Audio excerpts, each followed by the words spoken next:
Hello दोस्तों, स्वागत है हमारे चैनल पर। आप सभी दोस्तों को जय सिया राम, जय हनुमान।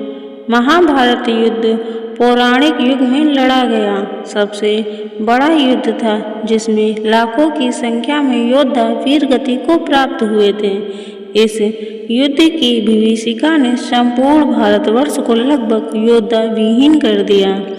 कुरुक्षेत्र में भाग लेने वाले सभी योद्धा पुरुष थे, लेकिन दर्शकों, क्या आप जानते हैं कि युद्ध के बाद वीरगति को प्राप्त हुए सैनिकों की पत्नियों का क्या हुआ? आइए मिलकर जानते हैं क्या हुआ था महाभारत युद्ध के विधवाओं का। इस कथा का वर्णन महाभारत ग्रंथ के आश्रमवासी पूर्व के 33वें अध्याय में पढ़ने को मिलता है। कथा के अनुसार महाभारत युद्ध के पश्चात पांडु पुत्र युधिष्ठिर का हस्तिनापुर के नरेश के रूप में राज्याभिषेक हुआ। उसके पश्चात पांचों पांडव राजकाज के साथ साथ अपने ज्येष्ठ पिता धृतराष्ट्र, बड़ी माँ गांधारी और माता कुंती की दिन रात सेवा किया करते थे।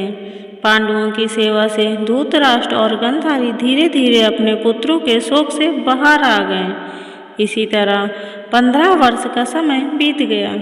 तब एक दिन धृतराष्ट्र ने युधिष्ठिर से कहा, हे युधिष्ठिर, अब हम अपना बचा हुआ जीवन वन में बिताना चाहते हैं, इसीलिए हमें जाने की आज्ञा दो।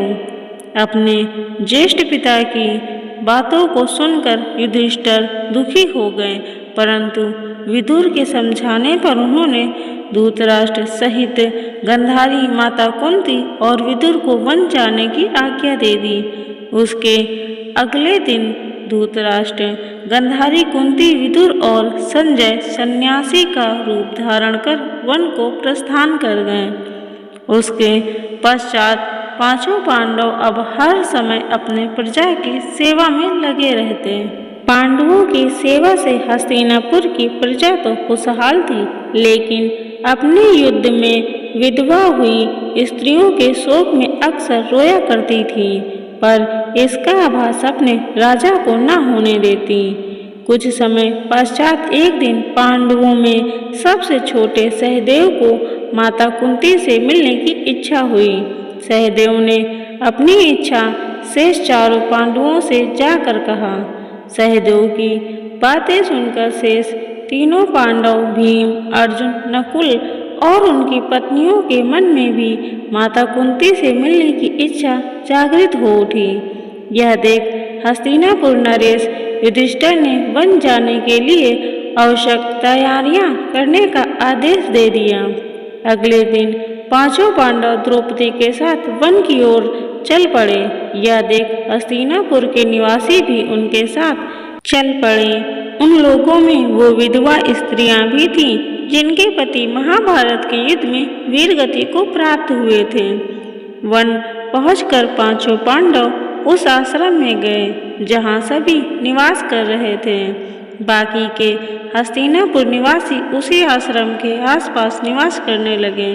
कुछ दिन पश्चात महर्षि वेदव्यास उस आश्रम में पांडवों से मिलने आए, परंतु वहां महर्षि वेदव्यास ने देखा कि पांडव सहित हस्तिनापुर के सभी निवासी भी युद्ध में मारे गए अपने परिजनों के शोक में डूबे हुए हैं। यह देख महर्षि वेदव्यास ने सभी से कहा कि आप लोग युद्ध में वीरगति को प्राप्त हुए अपने परिजनों का शोक मत करिए। वो सभी स्वर्ग या फिर दूसरे लोकों में सुखी पूर्वक निवास कर रहे हैं। वो सभी अपने अपने लोकों में अति प्रसन्न हैं, परंतु महर्षि वेदव्यास के इन कथनों से भी उन लोगों का शोक दूर नहीं हुआ।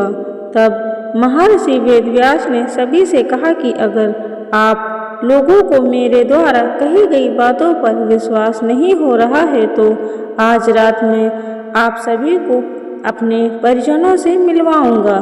यह सुन पांडवों सहित सभी के चेहरों पर हल्की मुस्कान उभर आई। जिस आश्रम के आसपास सभी निवास कर रहे थे, वह गंगा नदी के तट पर स्थित था। शाम को सूर्यास्त होने से पहले महर्षि वेदव्यास सभी को लेकर गंगा के तट पर पहुँचे। फिर सूर्यास्त होने के बाद उन्होंने अपने तपोबल से महाभारत युद्ध में मारे गए सभी योद्धाओं का आवाहन किया। महर्षि के आवाहन से सभी योद्धा एक एक कर गंगा जल से बाहर निकलने लगे। अपने मृत परिजनों को अपने सामने खड़ा देख पांडव सहित हस्तिनापुर के सभी निवासी खुश हो गए। फिर सभी ने अपने परिजनों से बात की, तब जाकर उन्हें विश्वास हो गया कि उनके बंधु बांधव मृत्युलोक के सभी कष्टों से मुक्ति पाकर अपने अपने लोकों में प्रसन्नतापूर्वक निवास कर रहे हैं।